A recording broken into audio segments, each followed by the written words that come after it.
Hello everyone, welcome to the lecture number 8 of Professional Ethics. So this is your faculty for paper number 3, Advanced Auditing and Professional Ethics. So as we all know, up to the previous lecture, we are already completed with the schedule 1, under which we have done the 19 clauses divided under 4 parts, part 1, part 2, part 3, part 4. Am I correct? So now what we are going to do is, now we are going to start with the schedule 2. First of all, before starting the schedule 2, let me give you some introduction about the schedule 2.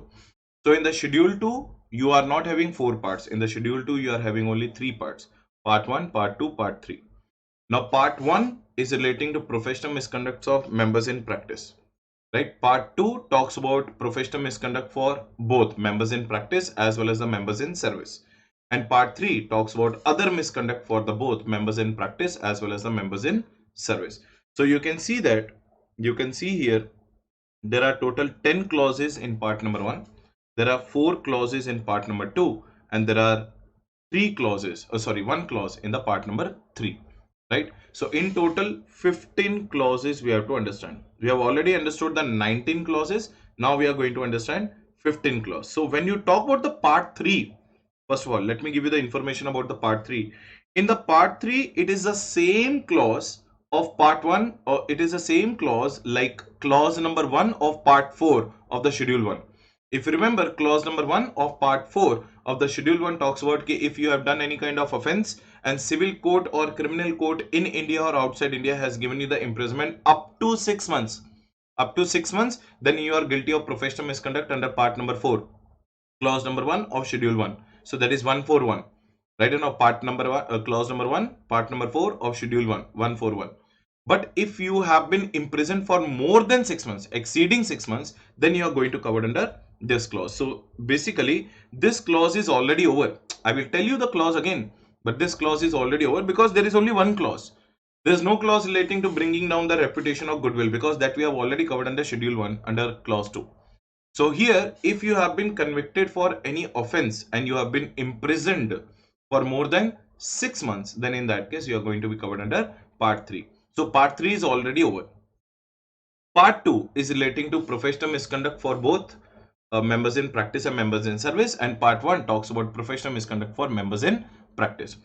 Now, how schedule 2 is different from the schedule 1? Schedule 2 may, the problem in the schedule 2 is it is more stringent in nature.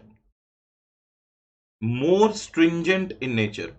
Schedule number 2 is more stringent, means what? More strict in nature as compared to schedule 1. Number of clauses are less. So only 10 clauses are there. Now in the part 1, if you'll see, only 10 clauses are there. But let me tell you one thing, these 10 clauses are directly connected with your practice. Directly connected with your practice. So let me tell you one thing. In the part 1 of schedule 1, there were 12 clauses. Now in those 12 clauses, some were connected to your practice. Everything was connected to your practice only. I am saying you are actually doing the practice. When you are actually doing the practice, some were there, some were not there. Like, let me tell you one thing. You want to engage into the business and profession. Clause number 11. There you are not doing the practice. That is completely different kind of clause. If you are engaging into any business or profession, take the special permission or general permission from IC. Or say for example, clause number, if we'll talk about clause number 10, charging the fees on the percentage of profit basis and contingent event. Then clause number 9, non-compliance of 139 and 140. So they were not directly connected to your practice, but yes, for the practicing member, they were applicable. But if you see the part 1, how the part 1 of schedule 2 is different from the part 1 of schedule 1. In the part 1 of schedule 1, there were 12 clauses and some were directly connected to your practice, some were general but applicable to the members in practice only. But in the part 1 of the schedule 2, all the 10 clauses will be applicable to you while you are doing the practice. When you are doing the practice, then it is being told here. And let me tell you one thing, the 10 clauses of part 1 are more easier to be learned as compared to part 2 are more easier to be learned as compared to part 1. Did you understand the point or not? Yes.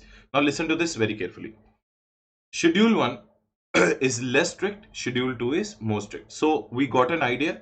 Now let us understand what are the clauses relating to schedule 2 and what are the clauses relating to part 1 of schedule 2. Now, what is part 1 of schedule 2? You can see that. What is the part 1 of schedule 2? Professional misconduct in relation to the members in practice. Professional misconduct in relation to the members in practice. So if you're a member in practice, there are total 10 cases of professional misconduct which will be applicable to you. And let me tell you one thing, each and every topic here is very, very, very simple. Topic number 1. Discloses, clause number 1, discloses the information acquired in the course of his professional engagement to any person other than his client, so engaging him without the consent of his client or otherwise than as required by any law for time being in force. Now let me tell you one thing, by looking at the sentence it might be looking difficult, but let me tell you one thing, whole clause number 1 is talking about confidentiality. I hope by using or by seeing this word something must have struck to your head. SA 200, SA 200, SQC, SA 220. All these are the various standards where we have talked about the confidentiality. What is confidentiality? Basically, confidentiality is nothing but one of the major ethical requirements of ICAI. So if you already know little bit of concept of SA 200, you might be aware of the fact that confidentiality means what? Confidentiality means what? Confidentiality means during the course of your audit, you come across so many sensitive information, so many confidential information, so many secretive information of your client. So it is your responsibility to keep it secret with you. You are not supposed to disclose it until and unless your client permits, or you have taken or there is a requirement of law or question of law. If there is a client permission you have taken, or if it is a question of law, then only you are required to, or then only you are allowed to break the confidentiality. Then only you can open up your mouth. So listen everything during your audit, listen everything during your practice, and do everything during your practice, but always keep your mouth shut. Listen everything during your practice, see everything during practice, but always keep your mouth shut. That is what this clause and SA 200 both are talking. Each and every word which is written in SA 200 and clause number 1 here are 120% same words. So basically what this particular clause is saying that during your professional engagement, when you are doing the audit or any kind of service to your client, if you come across any kind of information during the course of your professional engagement, at that point of time, it is your duty to ensure that you should not spit it out, you should not disclose it to anybody other than the client. Or if you are spitting it to anybody else, you should have taken the either a prior permission of the client, or if you have not taken the prior permission of client, it should be a question of law. Under these two circumstances only you are required to disclose the confidential secretive information of your client. And if there is no permission of the client and if there is no question of the law, still you disclose that confidential information to anybody, then in that case you are guilty of professional misconduct under clause number 1 of part 1 of schedule 2, 112. Did you get the point? So this is 112. So you can see that if you are disclosing the information acquired in the course of professional engagement to any person other than the client, so engaging him without the consent of the client, you have to take the consent of the client, or otherwise as required by the law for time being in force. So either there should be a question of law or you have taken the permission of the client, then only you are allowed to disclose that information, otherwise not. So if you are very well aware about the concept of confidentiality, you will not find it difficult to understand it here. Are you getting the point? Remember one thing, you are under no obligation. Even if somebody is forcing you, let me tell you one thing, there is one act called Evidence Act. There is one act called Evidence Act. Are you getting the point? Section number 126 of the Evidence Act. Under that you are protected. No one can force you to give any kind of secretive information or confidential information relating to your client. But yes, if there is a question of law, if there's a question of legal requirement, then you have to open up your mouth. Are you getting the point? Even if you know that sometimes your client has evaded the taxes, in such situations also you are not supposed to open up your mouth. But suppose if there's a question of law, you have to open up your mouth. But at that point of time, also ICAI is saying that please take the expert legal advice to what extent you can give that information. Because we are not expert what to say, what not to say. Take the legal advice whether you are under an obligation to open up your mouth or you can still keep your mouth shut. That is what you have to understand here.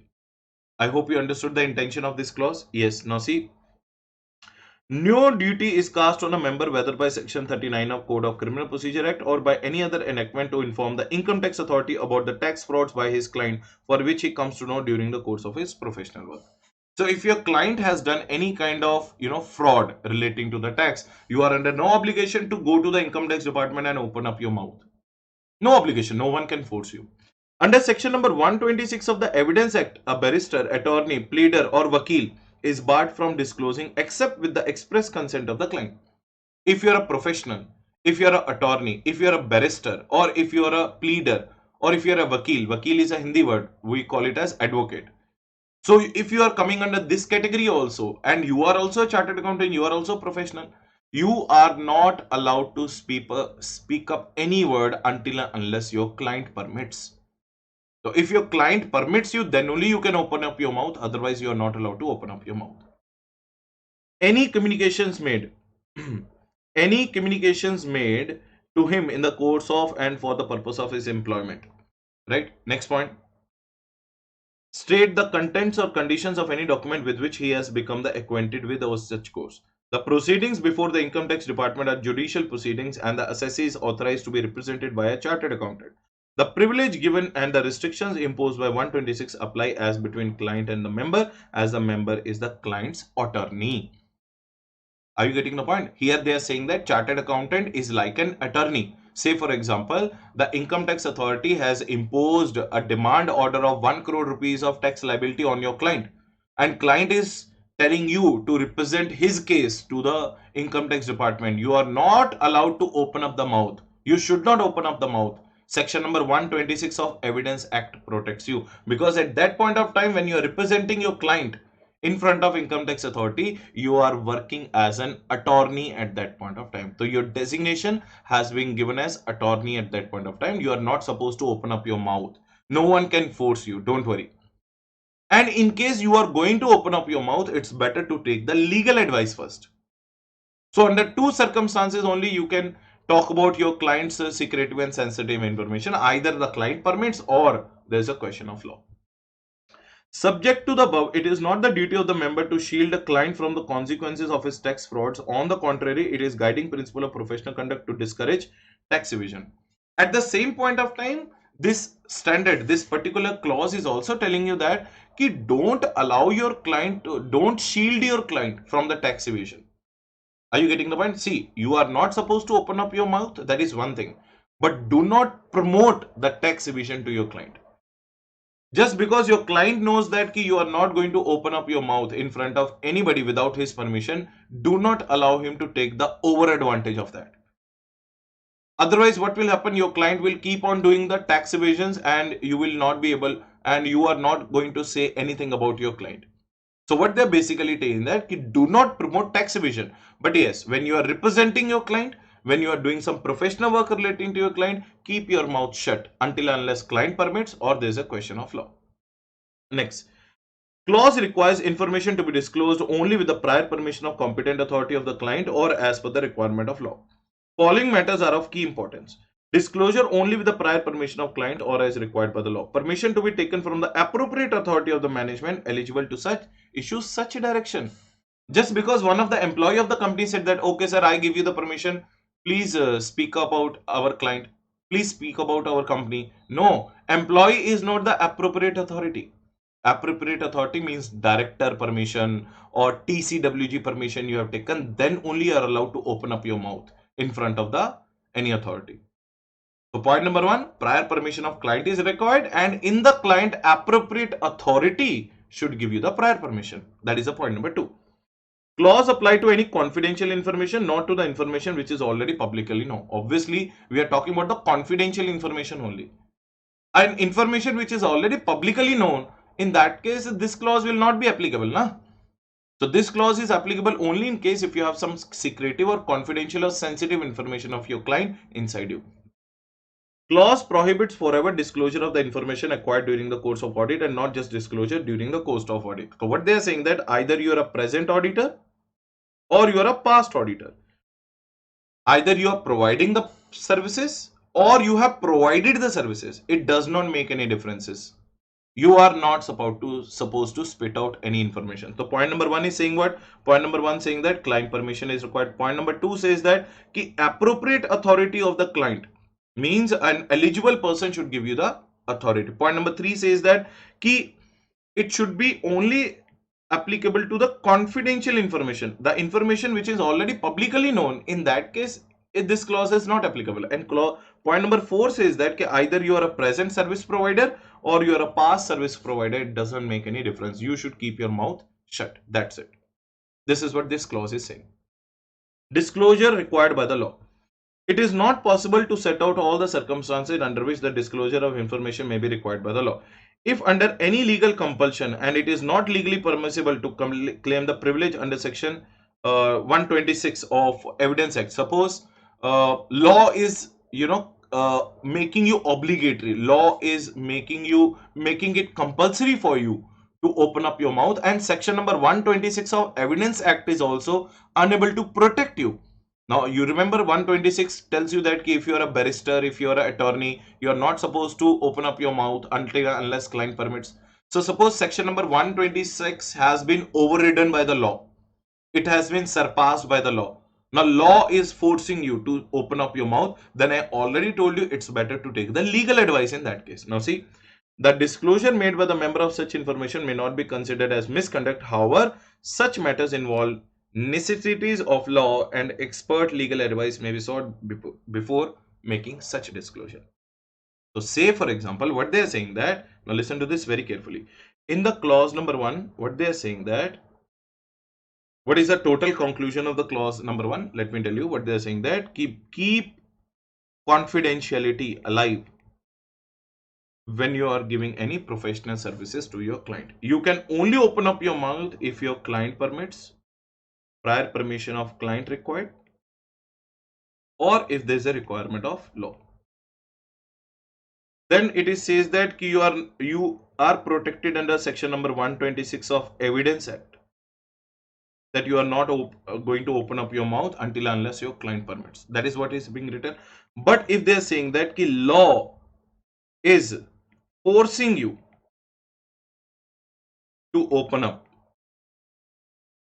and break confidentiality, if the law is forcing up to open up and break confidentiality, plus 126 is not able to protect you, 126 is not able to protect you, in such situation what you should do, even if you are disclosing, even if you are making the disclosure, first of all, you are not guilty of professional misconduct.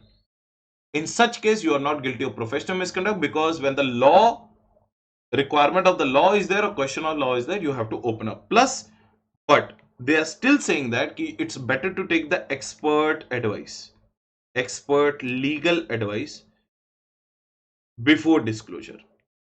So before opening up your mouth, it's better to take the expert legal advice. Are you getting the point or not? So this is what you have to remember in that case. Crystal clear? Everything is over, sorted, clear? So this is what you have to understand in that particular case. Clear? Okay. Now, what they are saying, now what are the 4 things they have talked about? The 4 things, 4 conditions also they have talked about. That also let us write. 4 condition. Point number 1, prior permission of the client is required. Appropriate authority of the client should give you the permission. It should be a confidential information. Then only this clause will be applicable, not a publicly known. And most importantly, either you are a present auditor or you are a past auditor. It doesn't make any difference. That information should be there inside you. You are not allowed to open up the mouth. Clear? So that is what is being told here. Next point. Fraud relates to the accounts or tax matters of the client for the past years. The member may, however, continue to act for the client in the respect of current matters, but is under no obligation so to continue. Next one, fraud relates to the accounts or tax assignment. If the fraud relates to the accounts, etc., examined by the member and reported upon on the basis of which tax assessment in the past has been made or is currently to be made, the client should be advised to make a complete disclosure. Are you getting the point? So what they are saying that suppose you have done the particular audit, on that particular audit year only, tax assessment has been opened, then it is your responsibility to give the advice to the client. Please make the proper disclosure, because once they will start inquiring me as a member, And if the law does not protect me at that point of time, I have to make a disclosure that you have to tell to the client. Timing or disclosure to the client immediately, except if the suppression is trivial. The disclosure may be made when the current return is submitted. So it is better that immediately you should tell to your client, yes, please make the disclosure. Otherwise, there will be a problem in the future. Frauds. If the suppression etc. relates to accounts returns currently being prepared, the member should advise the client to make the full disclosure in the accounts and return, and should the client refuse, he should make a full reservation in his report and should not associate himself with the return. Suppose you found out some fraud and you are not yet completed with your audit. You found out your fraud during the course of audit. It is your responsibility to tell to the client that please make the full disclosure. And if the client is not listening to you, better to give modified report and disassociate yourself with the client. Either withdraw from the client, but if sometimes the withdrawal is not allowed under the law, in such cases what you can do, it's better to give the disclaimer opinion, or it's better to give the adverse opinion or qualified opinion. Modify, keep your reservations. So remember one thing, CA should not be in the trouble. Member in practice should not be in the trouble. So you already advise your client, please disclose this and that. Still he is not disclosing that. Then in that case, it is good that you should disassociate yourself with the firm. Removal of auditor before the expiry of the term. If the employment of the member is dispensed with before the accounts are being completed or reported upon return is submitted, no further duty regarding the disclosure rests on the member. When they have already removed me before the expiry of the term, then what's the point of responsibility on me? I'm not at all responsible to anyone to disclose anything because I was removed. Fraud in the related returns. The suppression may relate to the accounts which are not prepared or reported upon by the member. Example, personal income, income from investment other than business investments, etc. The client may refuse full disclosure in the tax return. The member may still continue, but under no obligation so to do. Suppose you are the auditor of his company. You are not his personal auditor. His personal income, whether he is disclosing or not, his personal investment income, whether he is disclosing or not, you are the auditor of his company. You are not the auditor of the chairman of the company. Are you getting the point? You are the auditor of the company. You are not the auditor of the chairman of the company. So if the chairman is not making the personal disclosure of his income, you are nowhere obligatory to do so. You are not at all going to be called any professional misconduct under clause number 1. So this is what is written. The member may still continue but is under no obligation so to do. So whether protection under section number 126 is available to the CA? Answer is yes. If you are representing your client in the income tax authority as an attorney, you will be treated as an attorney. But in case the 126 is overlapped by some question of the law, it's better to take the expert legal advice. That is what the major thing you have to understand. The income tax authorities may summon the member for the purpose of examining him or not under section 131 1B of the Income Tax Act. That is nothing but a related party assessment. The immunity from the disclosure afforded by section 126 of the Act and the extent of such immunity are questions which involve the necessities of law, and it's better to get the expert legal advice before making such a disclosure. So as a member in practice, you should try your level best not to disclose a secretive or confidential information without the client's permission or until unless there is a question of law. If the question of law has overridden your section number 126, it's better to take the legal expert advice. Are you getting the point? But at the same point of time, this particular clause is still saying that do not provoke your client or do not promote your client to do the tax evasion. Tell him to make the full disclosures. If even after telling he is not making the full disclosure, either disassociate from your client or better to give a modified opinion with the reservations. I hope you understood, right? Yes. Okay. Now, what is the next topic? Whether the member required to produce the books of accounts entitled to refuse production of the books of accounts and the other documents may be called off under that related assessment. Hence, also the protection offered by section 126 is a matter for expert legal advice. So again, they are saying that it's better to take the legal advice. Now, next point.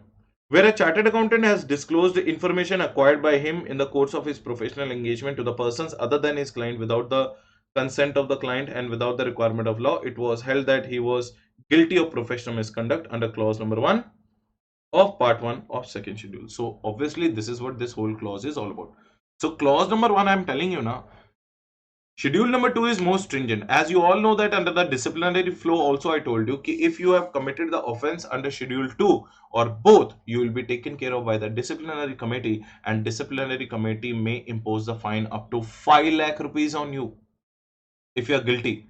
How much fine? 5 lakh rupees, and your membership and COP will be surrendered or will be cancelled permanently. It can be permanently or for a longer period of time, definitely more than 3 months, because up to 3 months board of discipline will they, and disciplinary committee definitely will make it minimum 1 or 2 years or 3 years. So if you want to check, go to the ICA.org, go above Right to Information Act, and there you will find the cases of professional misconduct. You'll find the list of chartered accountants in India who got disqualified, who got their membership and COP got cancelled by the disciplinary committee. So there are evidences which are available on ICA. So don't take this particular thing light that yes, it is just a chapter. No, it is actually applicable to you. ICA is always watching you. You dare not to provide the, you dare try to go beyond these clauses, then you will be immediately punished by the ICA. Right? So these are the 34 areas which you should try to avoid not to come under the eyes of ICA. So with that, our clause number 1 is over. So clause number 1 says that maintain confidentiality. That's it. Maintain it and only open up your mouth if your client permits or there's a requirement of law. If the requirement of law is forcing you, better to take the adverse advice, because 126 will not be enforced on you. Are you getting the point? And so many other things have been told. Whose permission is required? Client permission is required. When the client is giving the permission, any person in the client company can give you the permission. No, authorized person is required.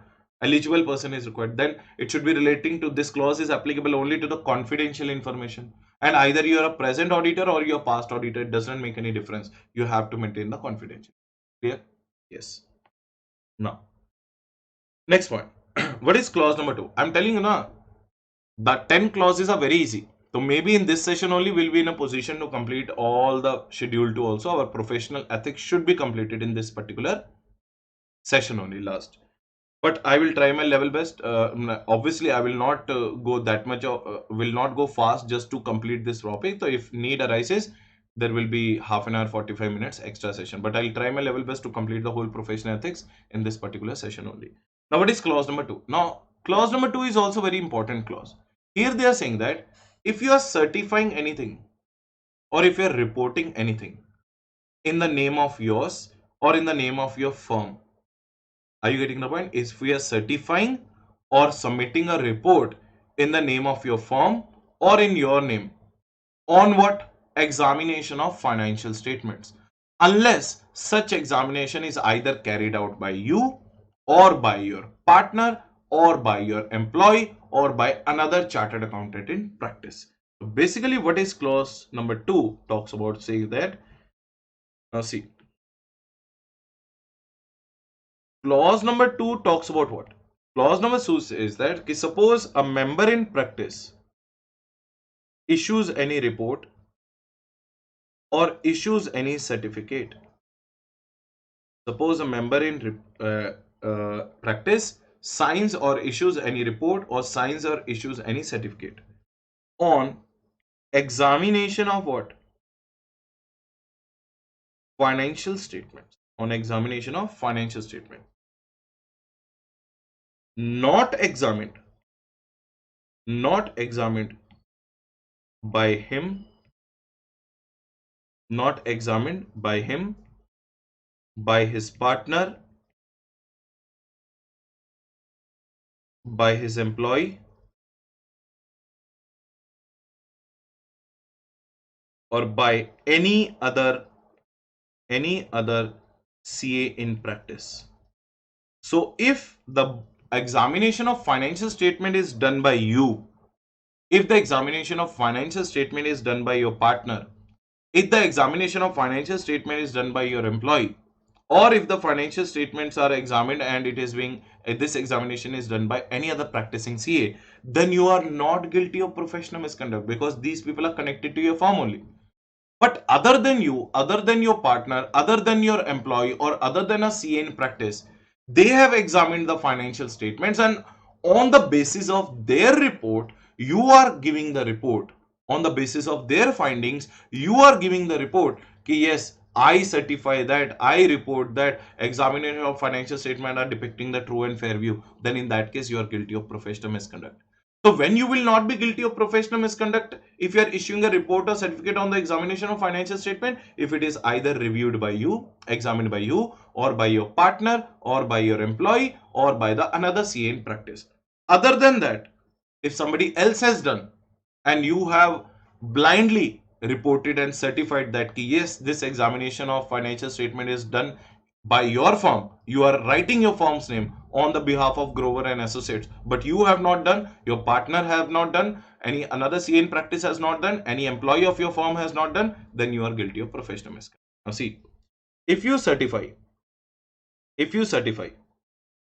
or submits in his name, certifies or submits in his name or in the name of his firm a report of an examination of financial statement, unless such examination of the such statements and the related records has been made by him, by you, or by your partner, or by an employee in his firm, or by another chartered accountant in practice. Somebody else has done the examination on the basis of his examination findings, you are certifying or issuing the report on your name or your firm's name, you are guilty of professional misconduct if you're a member in practice. Now what this clause is saying, now see, this clause has introduced to ensure that the work entrusted to him has been carried out by member either directly or under his supervision before he renders his report. Don't blindly issue the report just because, say for example, article assistant has done the examination of financial statement. He's not your employee, he's not your partner, he's not a CA in practice, you are guilty of professional misconduct. At least if the articles are also giving you the findings, you are required to supervise them, you are required to review their work, you are required to supervise their work.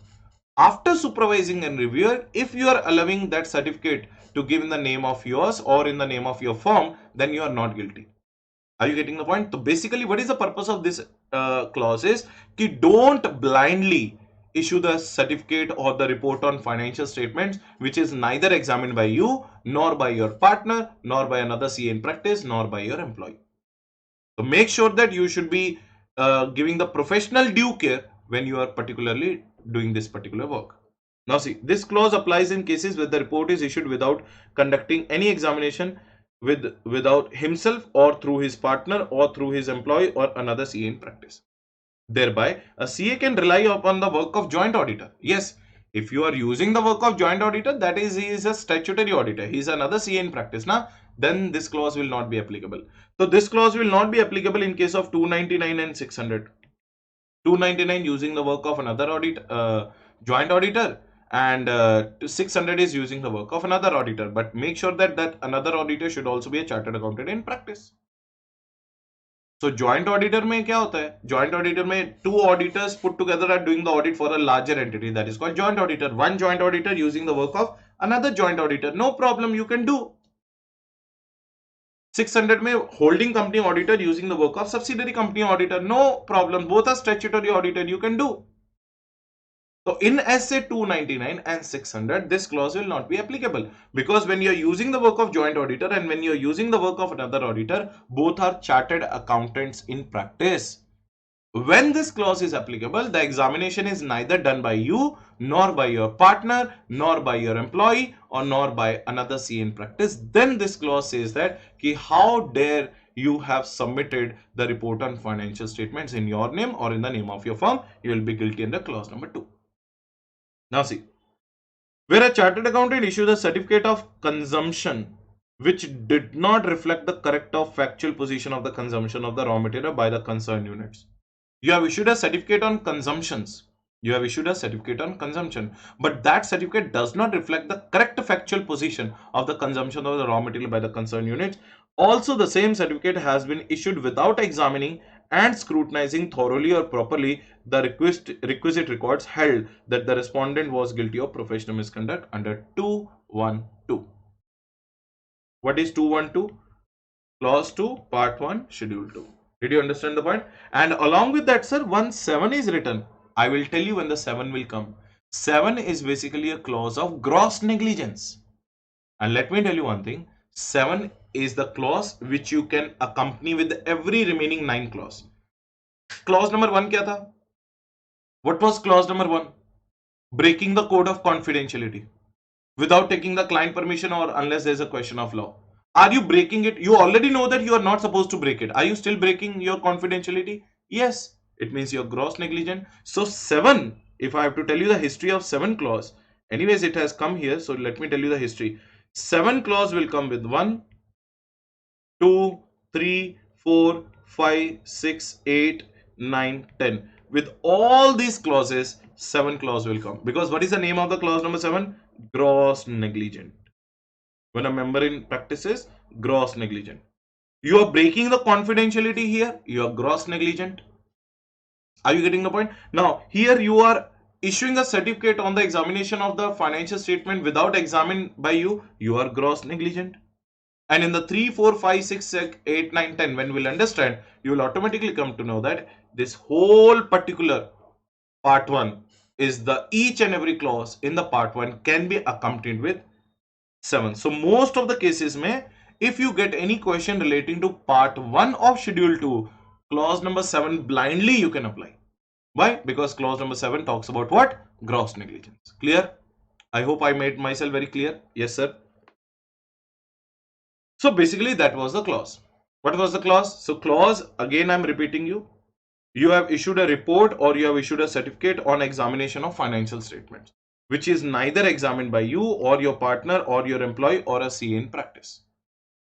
So how you can issue a report? How you can issue a report which is not reviewed by you, which is not supervised by you? That much of gross negligence is not required. So clause number 7 automatically will come and clause number 2 also will come.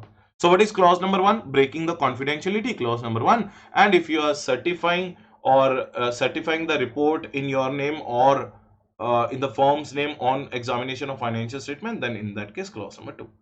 So I told you part number 1 is a little bit lengthier. Schedule 1 is a little bit lengthier. Schedule 2 is not that much lengthier. Right? Now let's move to the clause number 3. What is clause number 3? Now clause number 3 is also very important. Let me give you a very simple example.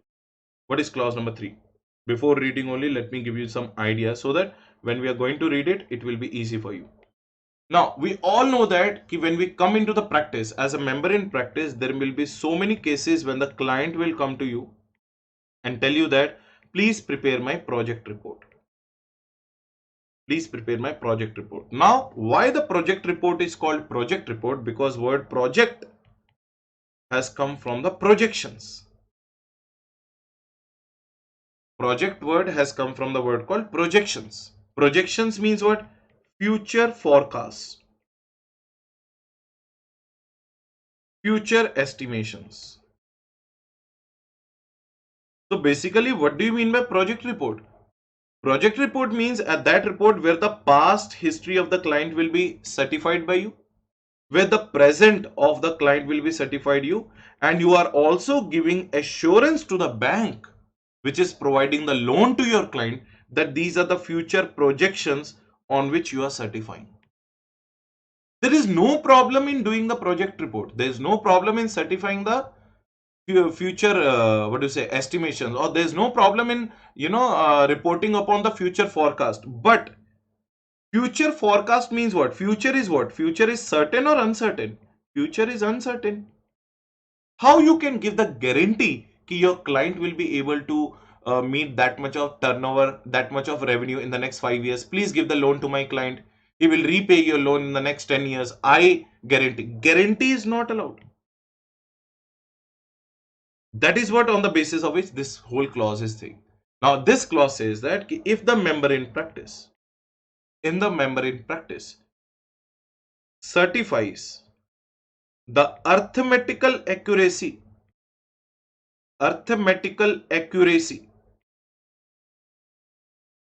if the member in practice certifies the arithmetical accuracy or vouches, he gives a guarantee, he gives a guarantee or vouches the accuracy of what? Of future forecast. Arithmetical accuracy or vouches the accuracy of what? Future forecast or future estimated figures. then in that case you are guilty of professional misconduct. Unless he mentions his sources of information in his report, unless he mentions his basis of assumptions, unless he mentions his data, or unless he mentions his assumptions. If you have mentioned your assumptions, sources, basis, data in your report, and then you are certifying the or vouching the accuracy of the future estimates, then you are not guilty. But if this thing is missing in your report,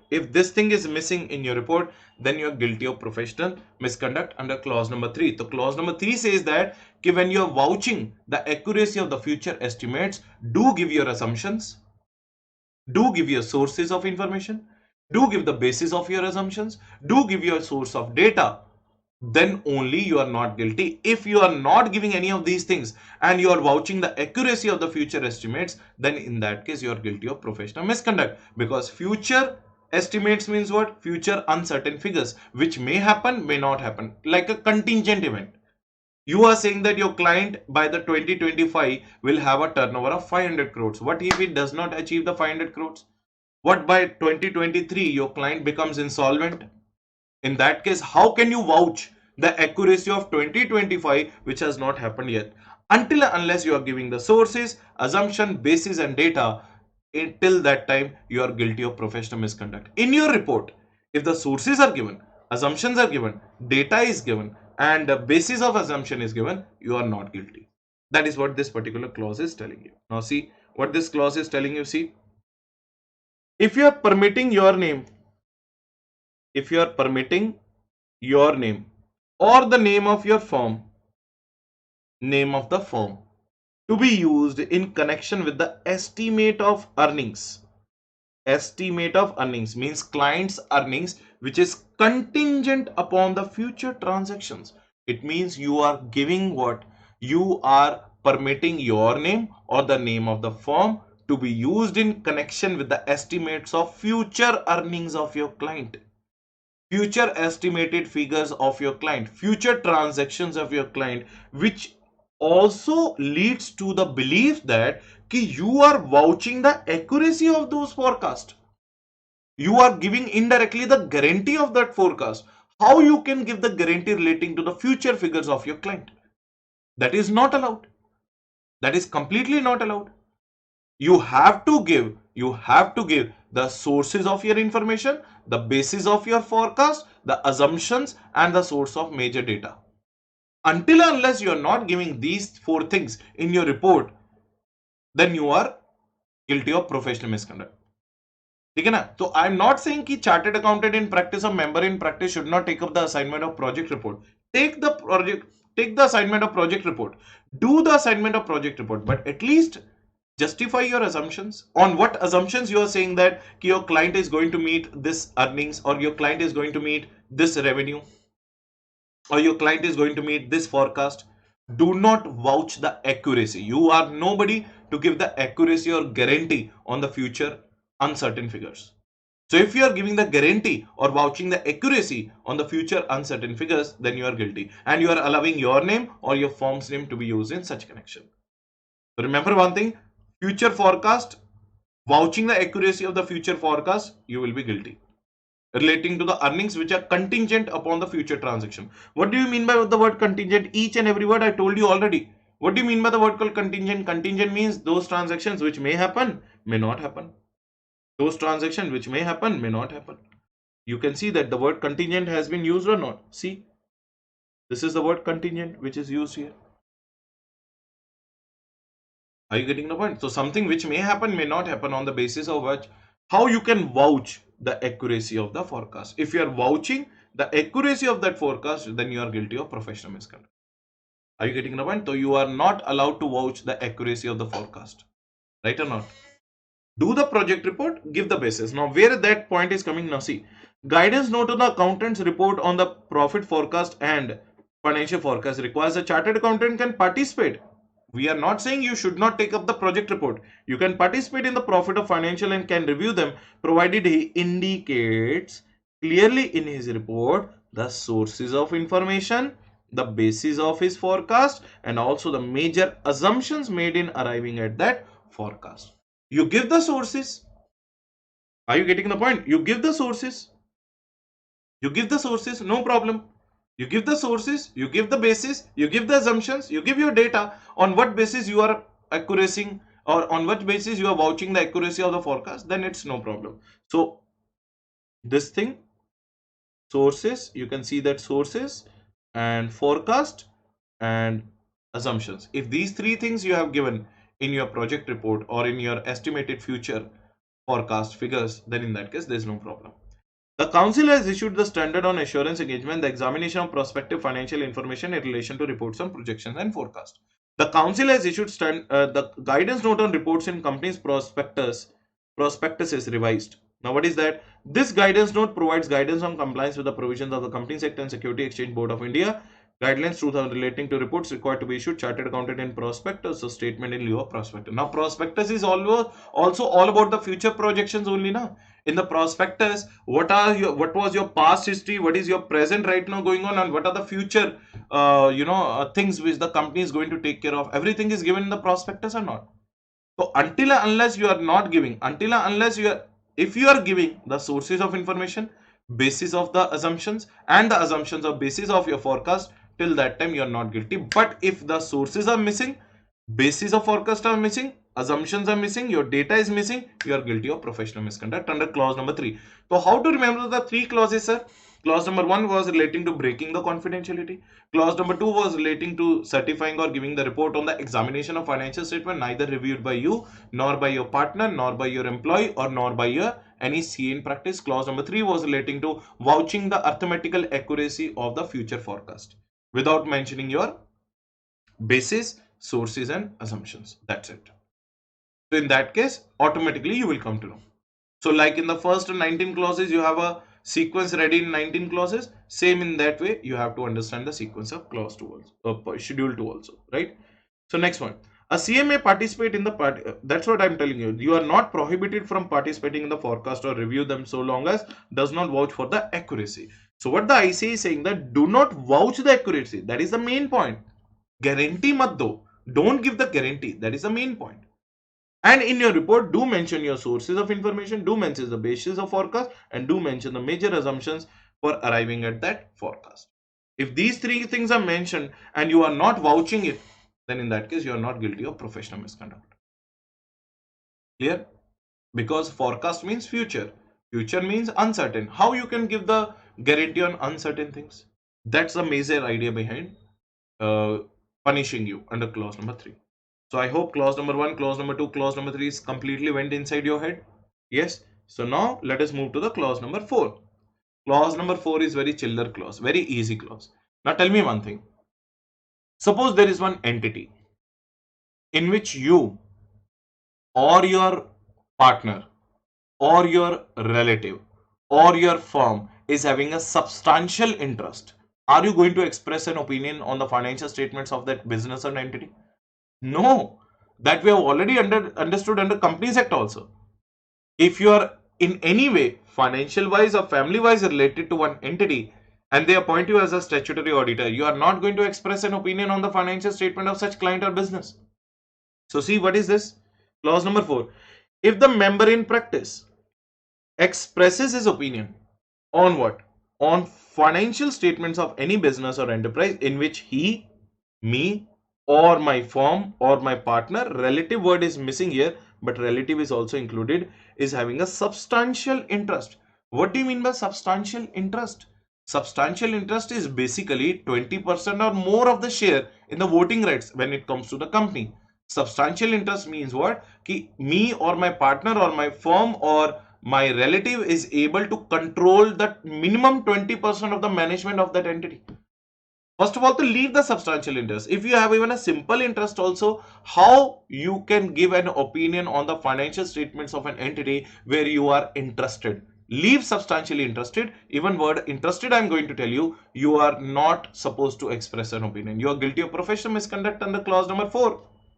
So if you're expressing an opinion on the financial statements of the business or the entity in which you or your firm or your partner or your relative is having a substantial interest, you are directly guilty of professional misconduct under 4. So these are the basic things we already know.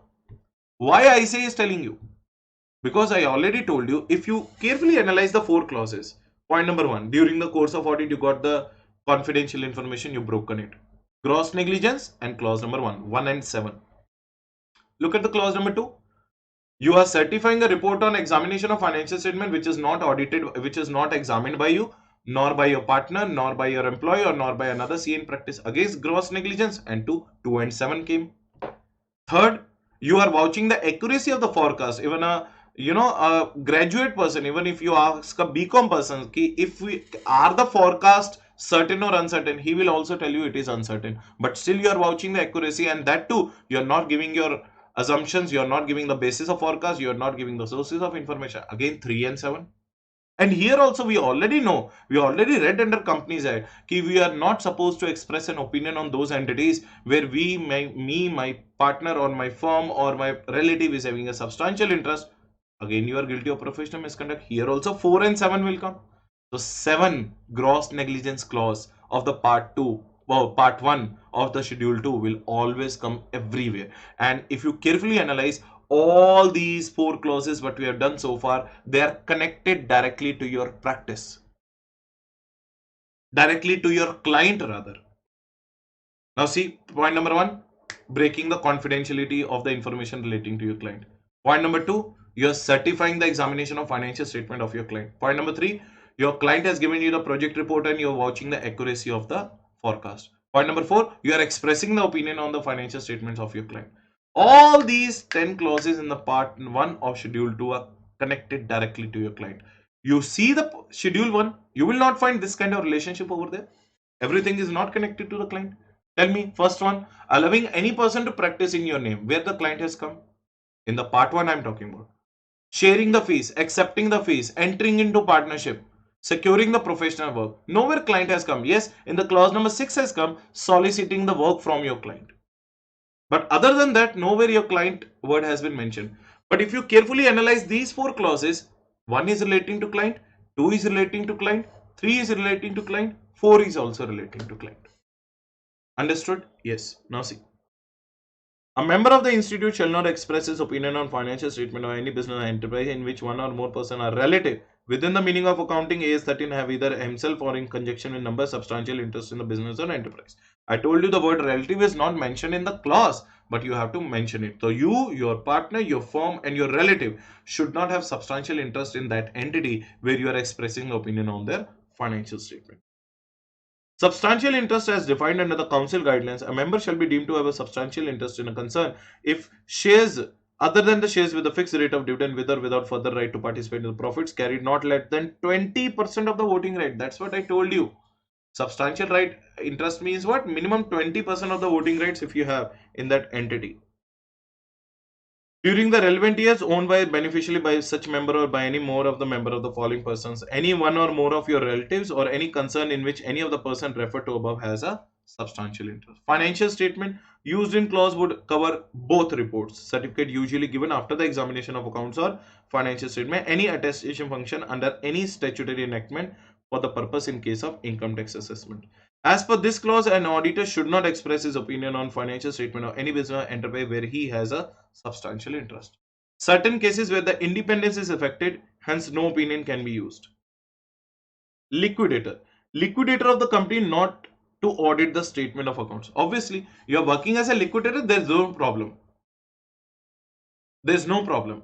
Because as a liquidator, you are not expressing the opinion, na? You are not doing the auditing of the statement of accounts. Na? So in that case, no problem. Chartered accountants in employment to certify the financial statement of concern in which he is employed of the concern under the same management. This restriction would not, however, apply where the certification is permitted by any law. If you are not a practicing chartered accountant, if you are employed chartered accountant and you are certifying the financial statements, but only you are allowed if it is a requirement of law. That's what they are saying. Either you are a member in practice or you are a member in service, you are not allowed to certify the financial statements of which you are a auditor or of which you are doing an employment. But in the case of employment, when you can do, if it is a permitted by law. That is what the point number 2. Clearly read, chartered accountant in employment to certify the financial statements of the concern in which he is employed or at the concern under the same management. This restriction would not, however, apply where the certification is permitted by any law. If the law permits you, then you can do. If the law does not permit you, you can't do. So what are the 4 clauses we have done? First one, breaking the confidentiality. Second one, certifying in your name or in your firm's name the report on examination of financial statement, which is neither by you nor by your partner nor by your employee nor by the any member in practice. Third one, you are vouching the accuracy of the financial forecast of the project report without mentioning your sources, basis and assumptions. Fourth one, you or your partner or your firm or your relative is having a substantial interest in one particular business or client and you are expressing an opinion on the financial statements of that enterprise. You are guilty of professional misconduct under clause number 4. So if you see 1, 2, 3, 4, along with that 7 will always come there because 7 is gross negligence, right? Right? So certain areas where the independence is affected, hence no opinion can be issued. Chartered accountant should not accept the auditorship of the college if he is working as a part-time lecturer, obviously. So if you are working as a part-time lecturer in that particular college and you are accepting the audit of that particular college, your independence will get affected. Chartered accountant should not accept the auditorship of a trust where his partner, either him or he, is an employee or trustee of the trust. Either you or your partner or your employee is a trustee, or you are a employee or you are a trustee of that particular trust, right or not? Chartered accountant should not make opinion on financial statement of any business enterprise in which his firm is having a substantial interest. That we already know. Clause applicable to tax audit, concurrent audit and concurrent audits of borrowers of financial institution, audit of non-cooperative borrowers and financial institute, audit of stock exchange, brokers, etc. also. So if you are already connected in these audits also, do not take up the assignment. Members are not permitted to write the books of the accounts of their auditees client. Obviously, accounting system and auditing both cannot be done together. 144 prohibition already there. Statutory auditor of the company cannot also be the internal auditor. That we already know. The internal auditor and external auditor of the same company is not possible. Member should satisfy himself before accepting an appointment as an auditor of the entity that his appointment is in accordance with the statute governing the entity. Next one, where the member or his partner or relative is a director in the employment of an officer or employee of the company, the council's view are clarified in the following situation. Where a member is a director, not to accept. Obviously, you are a director in the company, you are not going to accept the audit at that point of time. If where a member or his partner or relative is a director, you all know na, section number 141 subsection 3, disqualifications. It is prohibitive to undertake the assignments of internal audit of a client and entry of a transaction for accounting simultaneously being violative of the provisions of the guidance note on independence on auditor. Suppose you are already an internal auditor and you have also taken the accounting system, accounting services. Even though you are internal auditor, but still auditor word is coming in your name, and accounting, audit and accounting both cannot go together in the same entity. You are guilty of professional misconduct. Concurrent audit and the assignment of quarterly review of the same entity cannot be taken simultaneously. Concurrent audit means on daily basis, kind of internal audit, and quarterly review means kind of independent. So concurrent means you are going to be paid salary, and quarterly review means you are an independent practicing CA. Both cannot go together, so that also should not be taken simultaneously, as concurrent audit being the kind of internal audit and the quarterly review being the kind of statutory audit simultaneously are prohibited under provision. Internal auditor not to be appointed as a tax auditor, that is also. So basically they are all talking about the Companies Act provisions only. So independence of the auditor is of prime importance, for which institute has prescribed clause 4 of this part, SQC1 and SA 200. I already told you about that. Then section number 141 of the Companies Act also talks about qualification and disqualification. So everything what we have already done, that is being told here. So make sure that you are reading section number 141 on your own. So this is all section number 141 again has been told. You can see that limit of 5 crores, 5 lakh, 1 lakh, not holding any security, but the client may hold up to 1 lakh. So all these things, all the disqualifications which we have already discussed in company audit are again being given in front of you. Not providing the services prohibited under section 144. Offense, fraud, and 10 years have not elapsed. Right on offense involving fraud. Then this one, breaching the ceiling limit G. Right on F, relative is a director of KMP. All these points which we have already discussed over there. So a question arises whether the auditor of a subsidiary company can be the director of its holding company. Yes, that is the major question. The auditor of a subsidiary company can be the director of its holding company. Then in that case, you are engaging into any business and profession, becoming a director. General permission under the clause number 11 is allowed. But we have to see that because they are both subsidiary and holding. The Committee on Ethical Standard Board noted that in terms of clause 11, that's what I was telling, clause 11 of the first schedule. Now, what is clause 11 of the first schedule part 1? If you are engaging into any business or profession other than being in practice, then you have to take either special permission under 190A regulation or general permission under 190A regulation or special permission under 191. Did you understand that point? Yes. So chartered accountant in practice cannot engage unless permitted by the council to engage in any business or occupation. Then accountant, but he cannot be the director of the company, not being the managing director, wherein any of his partner interested in such company as auditor. The committee further noted that public conscience is expected to be ahead of the law. Members therefore are expected to interpret the requirement as regard independence much more strictly than what the law requires. So basically what they are saying, you are an auditor of a holding company, subsidiary company, and you are taking the directorship in the holding company, not allowed. Still little bit of independence may get compromised. Themselves in a position which would either compromise, jeopardize their independence. In the view of above, the committee, via clarification, decided the auditor of the subsidiary company cannot be the director of the holding company, as it will affect the independence of the auditor. That's what I told you in the beginning only. So basically, if you are not at all having any kind of substantial interest, suppose you are completely an auditor in one company and you are becoming a director in another company, both are completely separate from each other, no holding subsidiary relationship, then there is no problem. General permission under regulation number 190A is allowed to you. Clear? So this is what everything about the clause number 4. Now clause number 5. Now clause number 5 and clause number 6 has to be done together. Sir, why together? Because they both are same, little bit same. Suppose clause number 5, clause number 6. Now let me tell you one thing. If you are a member in practice, you are a member in practice. If you are a member in practice, you are a member in practice. If you failed to disclose, what failed to disclose? Material facts. You failed to disclose material facts. Who failed to disclose? Member in practice failed to disclose what? Material facts which were already known to him. Already known to member in practice, which was already known to the member in practice. I'm writing in my own language so that you can understand it. So you are a member in practice, you are an auditor of one company, and while doing the audit, you failed to disclose the material facts which were already known to you.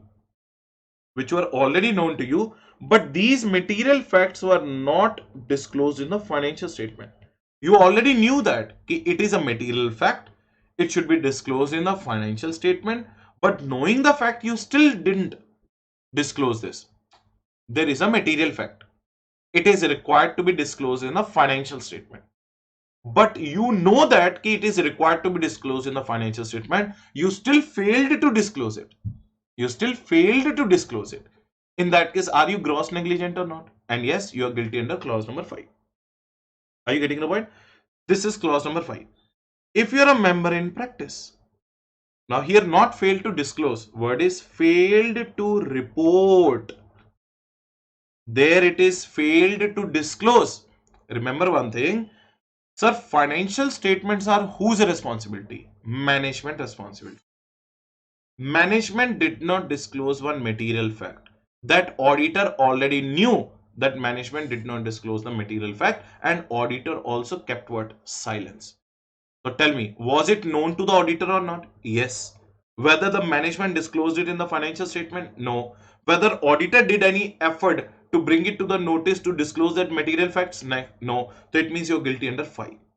But if you failed to report, not failed to disclose, if you fail to report material facts, material misstatements. If you failed to report material misstatements, what do you mean by misstatement? Any fraud or error. Material facts may or may not be material misstatement. Am I correct or no? Material facts may or may not be material misstatement. But material misstatement is a material misstatement.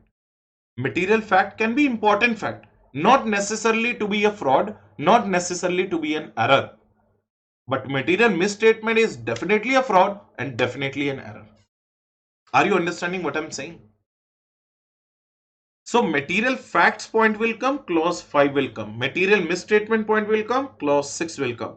Fail to disclose will come, clause 5 will come. Fail to report will come, clause 6 will come. That is what the major difference. So that is what the confusion, what the students get affected. Material facts, clause 5. Material misstatement, clause 6. Disclosure, failed to disclose, already known to you, clause 5. Failed to report, already known to you, disclosure, or 6. Clear? Now that is what clause 6 and clause 5 are to be read together. Now what is clause number 5? Listen. Failed to disclose, not material misstatement. Failed to disclose material fact. Known to him. To whom it is known? To the member in practice. Which is not disclosed in the financial statement. Management should have disclosed it, but management has not disclosed it in the financial statement, and auditor also knew that it is a material fact to be disclosed. Are you getting the point? And it is known to him. But the disclosure of which is necessary in making such financial statement where he is concerned with that financial statement in a professional capacity. He already knew that disclosure is must. He already knew that it is materially fact. He already knew that management is not disclosing it in the financial statement. But he also failed to disclose. You are guilty of professional misconduct under clause number 5. Remember again, it is not material misstatement. It is material fact, which may or may not be a material misstatement. Are you getting the point? So point number 1, he failed. Sir, what he failed? To disclose the material fact. Sir, was it already known to him? Yes. Was it disclosed by the management in the financial statement? No. Did he take the effort to tell the management to disclose it in the financial statement? No. It means he is gross negligence as well as guilty of professional misconduct under clause number 5 and 7. Did you understand the point? Now see. Financial statement would cover both report and certificate, usually given after the examination of accountants under the statutory requirement for the purpose of income tax assignment. This would not, however, apply to cases where such statements are prepared by the members in employment purely for the information of their respective employees in the normal course of their duties and not meant to be submitted to any outside relevant definition authority.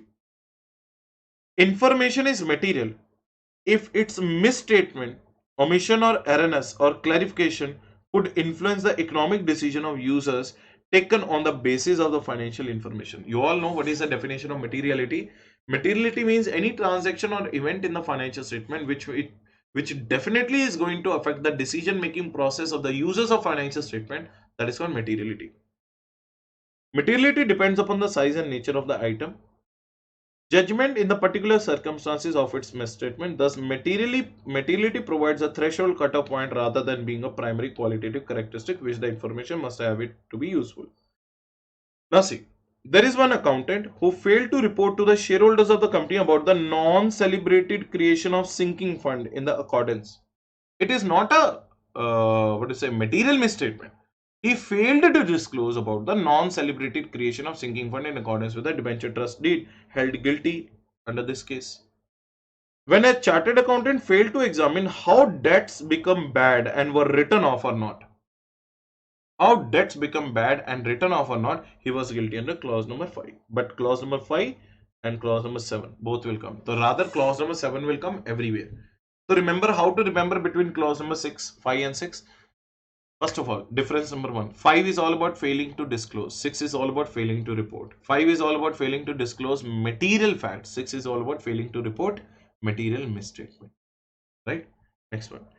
Fail to report material misstatement. Clause number 6 now. You can see it is clause number 6.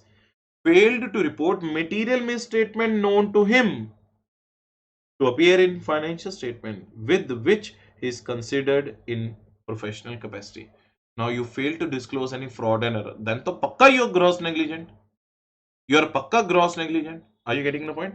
So relevant definitions and announcement and clarification. This clause refers to failure on the part of the member to point out in his report material misstatements appearing in the financial statement and he has a knowledge of the same.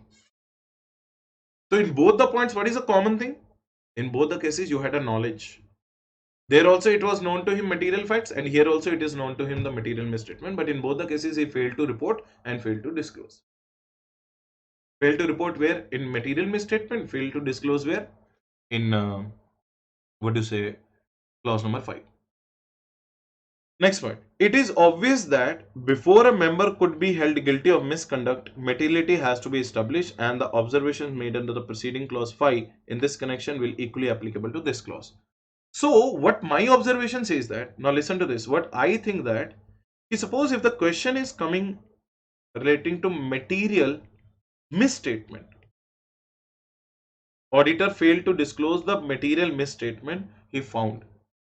So then what is the clause you will say? Now everyone might be giving the answers of clause number 6. Because I told you material misstatement is clause number 6. But whether the word material and misstatement is a fact also or not. So it means clause 6, clause 5 will also come, clause 7 will also come. 5, 6, 7 will come. So what I am trying to tell you is material fact may or may not be material misstatement. But material misstatement is always a material fact. So what I am trying to tell you is where 5 is coming, there may be a chances that 6 may come. 7 to definitely will come. 7 and 5 will come. There may be a chances that 6 may come. But where the 6 is coming, there is a certainty that 5 will also come and 7 will also come. That is what I am trying to tell. Because material fact may or may not be material misstatement. So 5 के साथ 6 may or may not come. 7 will definitely come. But where the 6 is coming, material misstatement is a material fact as well. Therefore, 6 if it is coming, 5 will also come and 7 will also come. So that is what the difference I am trying to tell you. I hope you understood. Yes. Now see. Clause number 7 I already told you. If you're gross negligent, do not exercise his due diligence or is grossly negligent in conduct of his professional duties. That is what the total clause is all about. Now 7 will accompany. So far we have done the 7 clauses. 7 will accompany 1, 2, 3, 4, 5, 6 and 7 itself. Now remember what I told you in the beginning. All these clauses are relating to your client. Point 1, breaking the confidentiality of your client. Point 2, examination of financial statement. Point 3, vouching accuracy of your client. Point 4, expressing opinion on your client's financial statement where you have substantial interest. Point 5, material facts relating to your client's financial statement you knew but you failed to disclose. Point number 6, material misstatement in the financial statement of the client you knew but you failed to disclose. So remember one thing, each and every clause in the part 1 is talking about what? Client only. That is not in the case of part 1 of schedule 1. This is called observation which you can have. Now, what do you mean by due diligence? Due diligence means reasonable care, reasonable skill, reasonable knowledge you should have. Means the diligence reasonably expected from an ordinarily exercised by a person who seeks to satisfy a legal requirement or to discharge his obligation. The member should also act diligently in accordance with the applicable technical and professional standard. Diligence encompasses the responsibility to act in accordance with requirements of assignment carefully and thoroughly. That expression negligence covers a wide field and extends from the frontiers of the fraud to the collateral minor negligence. So negligence can be a minor negligence, it can be a big negligence also. So let us see one case where a chartered accountant has placed implicit reliance on his paid assistant. Implicit reliance on his paid assistant. He has believed his article assistant 200% blindly, who took absolutely no step whatever to check the cash balances, facilitating and resulting in serious defalcations. So 5 will come. Cash material fact. 5 will come. Why 5 came? Material fact. Why 7 came? Gross negligence. Are you getting the point? Now, sir, why 8 and 9 came? Let me give you the introduction of 8 and 9 now. 8 and 9 is what? 8 is all about if you failed to obtain sufficient and appropriate audit evidences while you are doing the audit. I'm not saying that you failed non-voluntarily. You voluntarily failed. You were negligent in collecting. You did not collect sufficient and appropriate audit evidences. You went for an easy path rather than collecting the evidence from the other sources. You did not apply your further alternative procedures. You just relied upon the management representation letter and expressed the opinion. You should have obtained the sufficient and appropriate audit evidences. So 8 talks about you are unable to obtain sufficient and appropriate audit evidence while doing your professional assignment. 9 talks about what? If you failed to apply your generally accepted audit procedures. You should have done, but you have not done. Now in this case, see, let me give you the case. We'll go in the 8 and 9 in a detailed manner. Let us see. Now, did you first rely upon your article assistant blindly or not, as per this case law? Did you rely on your article assistant blindly or not? Yes. So it means gross negligence. Then cash verification is a very material item. Clause 5, material fact. Are you getting the point? And 8 why it come? Because you did not obtain the sufficient and appropriate audit evidence. And 9 why it came? Because what you are supposed to do, you did not do.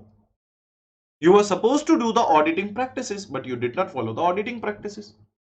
Here again came. I hope you understood my content. So why 5, 7, 8, 9 came? 5 came because it was a material fact you failed to disclose. 7 came gross negligent. But it was not a material misstatement. There was no case of fault, they are saying. Fraud, they are saying. Are you getting the point? But yes, check the no step whatever taken. Now, no step whatever taken means 9. You did not take any step. You did not collect any evidence also. 8. 7 is gross negligence. 5 is that. Facilitating and resulting in serious defalcations. Serious defalcation, yes, maybe 6 may come if it is amounting to any fraud or error. So 5, 6, 7, 8, 9 may come.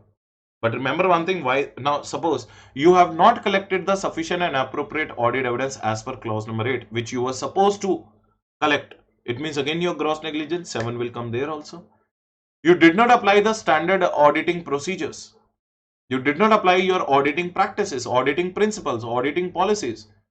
You departed from them. You deviated from your path of auditing. You did not behave like an auditor. Clause number 9 will come. Again, you are gross negligent. So these are the various things you have to understand before getting into the conclusion of this particular topic. Clear? Now see. What is clause number 8? Fails to obtain sufficient information. That's what I told you. Fail to obtain SAAE, which is necessary for expression of opinion, and his exceptions are sufficiently material to negate the expression of opinion. Just because you did not obtain sufficient and appropriate audit opinion, just because you did not obtain sufficient and appropriate audit evidences, your opinion changed. If you could you have obtained the sufficient and appropriate audit evidences, your opinion should have changed. But you did not obtain, you failed to obtain. Are you getting the point? You opted for a easy path as a member in practice. You did not apply your further alternative auditing procedures. You end up giving the wrong opinion due to the insufficient information there with you. So neither you obtain the evidence sufficiently nor appropriately. And due to that non-sufficiency and non-appropriateness, it negated your opinion. That is what do you mean by clause number 8. Are you gross negligent or not? So 7 will also come. And you have not obtained the sufficient and appropriate audit evidence while doing the audit, due to which your opinion is wrong. Then in that case, clause number 8 will also come. I hope you all are understanding this. Everything is connected. Now see. Standard on 18700 auditors report on financial established standard on form and content of auditors report. When do we give the unqualified opinion? We give the unqualified opinion either if there are material misstatements which are material but not pervasive, or there is a non-availability of the sufficient and appropriate audit evidences. The possible effect of those undetected material misstatement could be both could be material but not pervasive. Should be expressed when the auditor concludes the financial statement give the true and fair view, indicate the financial statement have been prepared using the generally accepted accounting principles which have been consistently applied.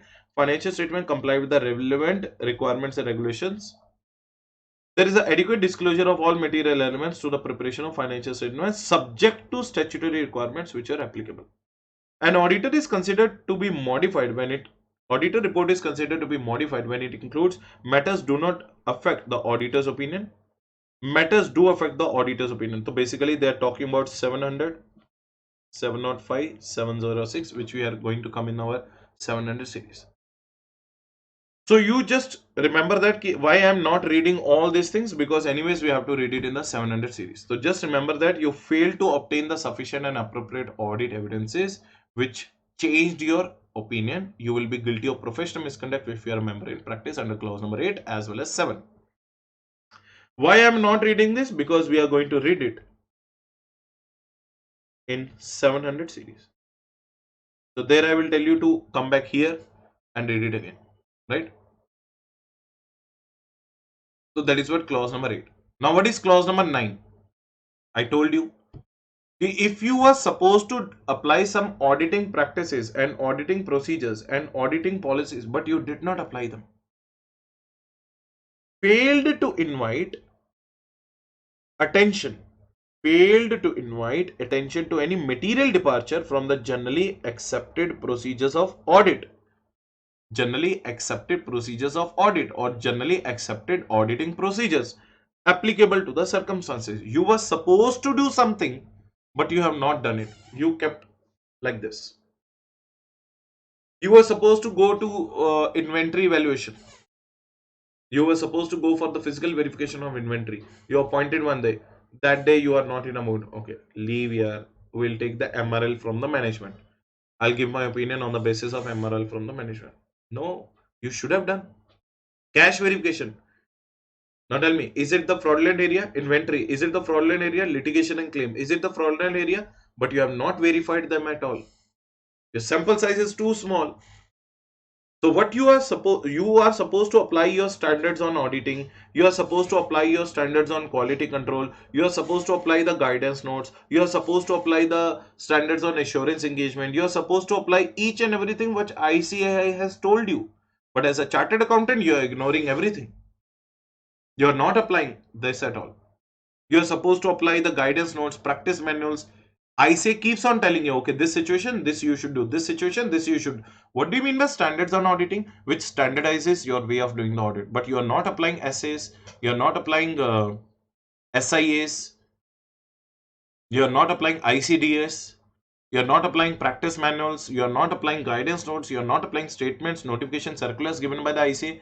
That is completely ignorance. So therefore 7 will also come and the 9 will also come. So if you fail to invite attention to any material departure from the generally accepted auditing procedures, then in that case you are guilty under clause number 9, right? Now what constitutes generally accepted auditing procedures? GAAP. So we are not talking about the accounting GAAP, we are talking about the auditing GAAP. Depends upon the facts and circumstances of each case, but guidance is available in the general terms from the various pronouncements, quality control and engagement standards, statement, general clarifications, guidance notes, technical guides, practice manual, study and other papers. Who have issued that? ICAI keeps on telling you that if this is a situation, do this. This is a situation, do that. SAs are there, SAEs are there, SREs are there, SQCs are there, SRS are there. You people are very lucky that in your examination SAEs, SREs, SRS are not there. At the time when we qualified, we used to have 46 standards on auditing. You are only having 36. Are you understanding the difference? So when you do not follow what you are supposed to follow as per the generally accepted auditing procedures, you are departing from there. You are deviating from that following. In that case, you are guilty of professional misconduct under clause number 9 and clause number 7. This clause implies that audit should be performed in accordance with the gap applicable to the circumstances. If for any reason the auditor has not been able to perform the audit in accordance with such procedure, his report should draw attention to the material departures from such procedures. In your report, you should mention that ki I have not applied, but you are not mentioning it and you have not applied it. Both the way you are doing the wrong thing. In that case, you are guilty of professional misconduct under clause number 9. Right? So, let us do the revision of 9. One was confidentiality.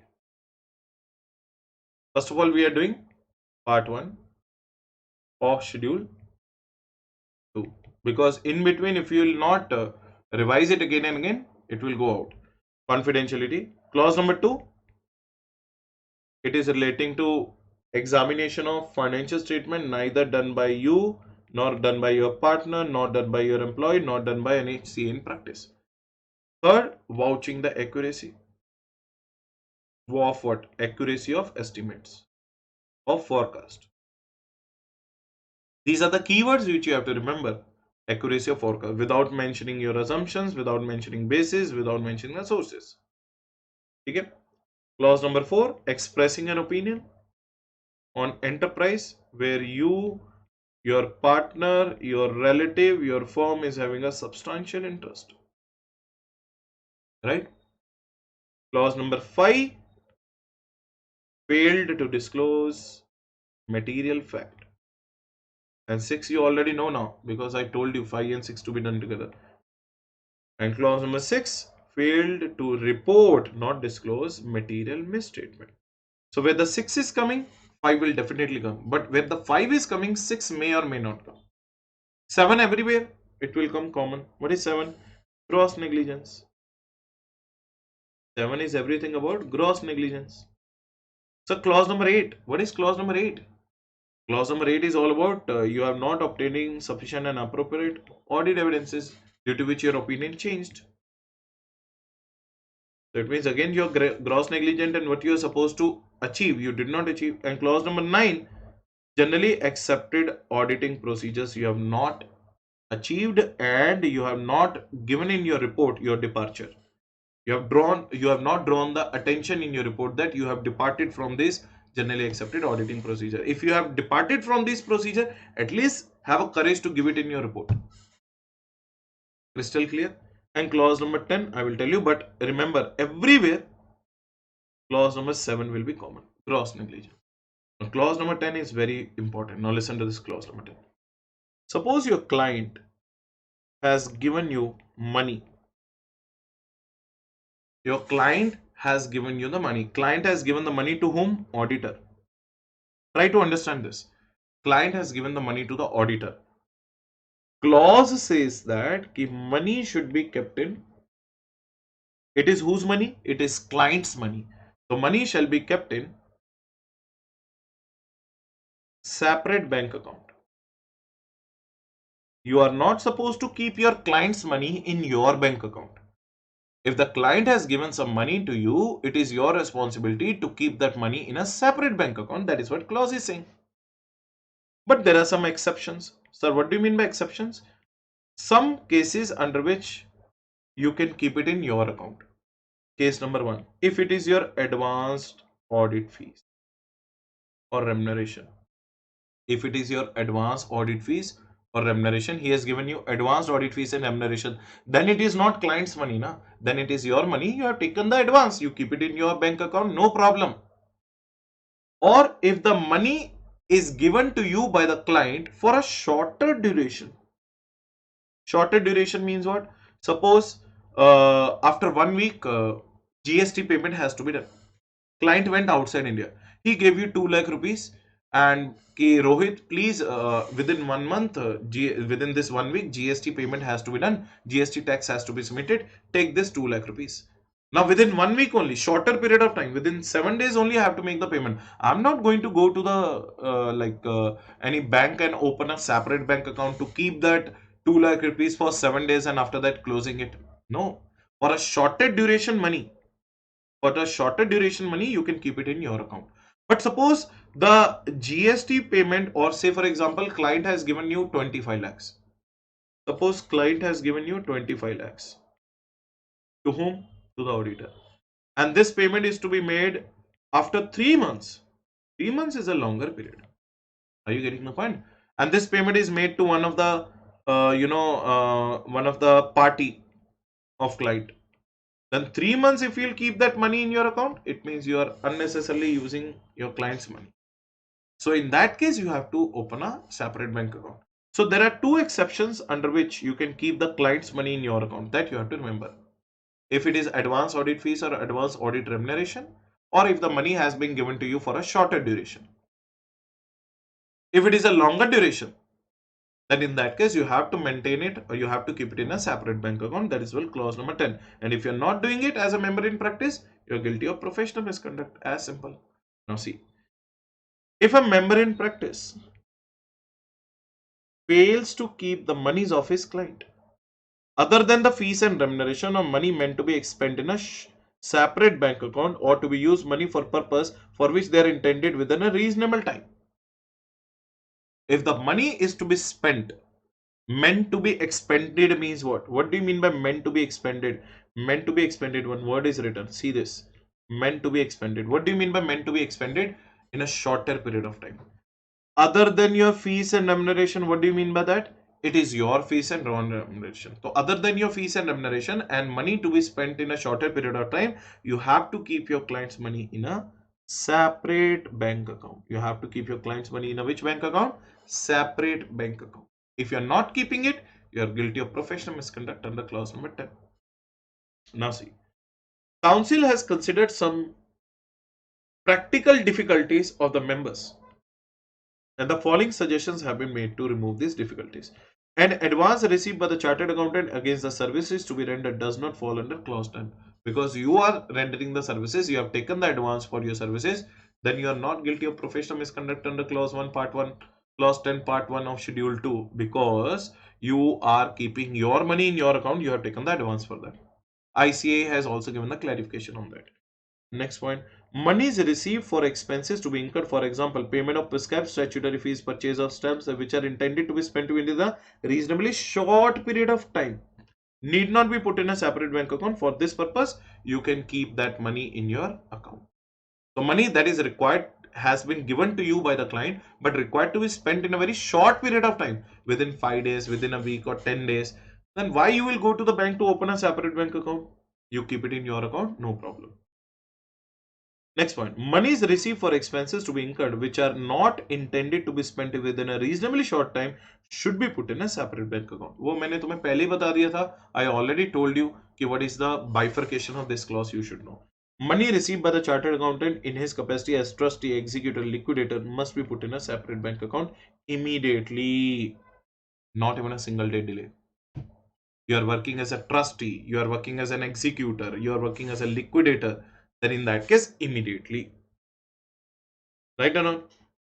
Then in that case, if you now suppose in case where a CA has been negligent or involved himself in the fraud of Companies Act, provides harsh penal provider including civil, which can be extended to 25 lakhs or 3 times of the amount of fraud, imprisonment up to 10 years for refer company audit. वो company audit में we have already done that, there will refer.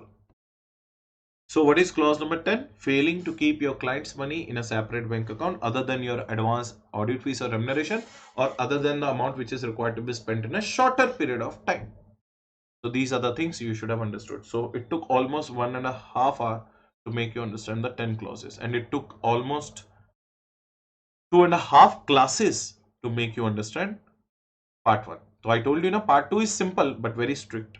So what are the 10 clauses? Now you know these are the 10 clauses. Confidentiality, examination, vouching accuracy, expression on entity substantially interested, fail to disclose material fact, fail to report material misstatement, gross negligence, SAE not obtained, generally accepted auditing procedures not followed, and the client money you have not kept it in a separate bank account.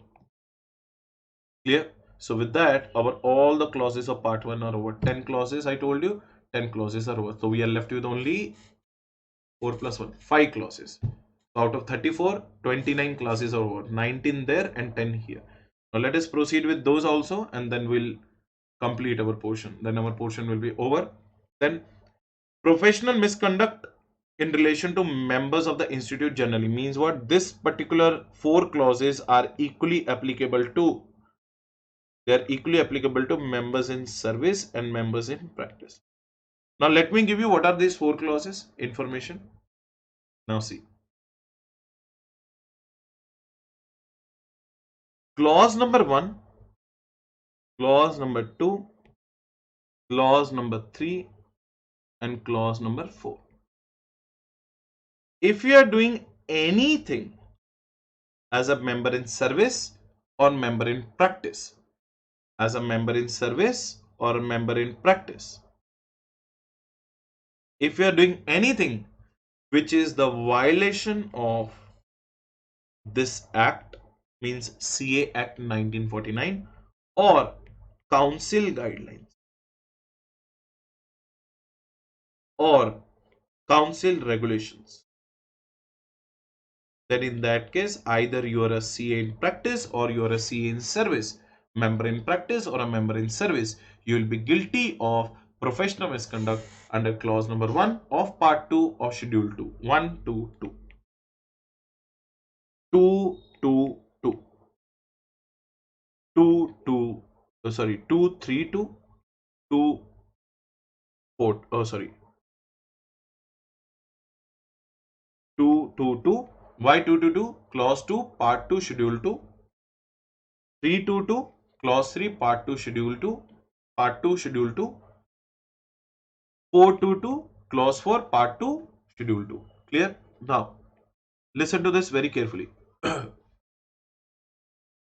Clause 1, clause 2, clause 3. I already told you clause 1, if you are doing anything in violation of this act, whatever the sections we have done in clause this act called section number 2 to section number 27, we have done the section so many, whatever the council guidelines, whatever the council regulations we have followed, if you are breaking or violating any of those regulations, you will be guilty of professional misconduct under clause 1.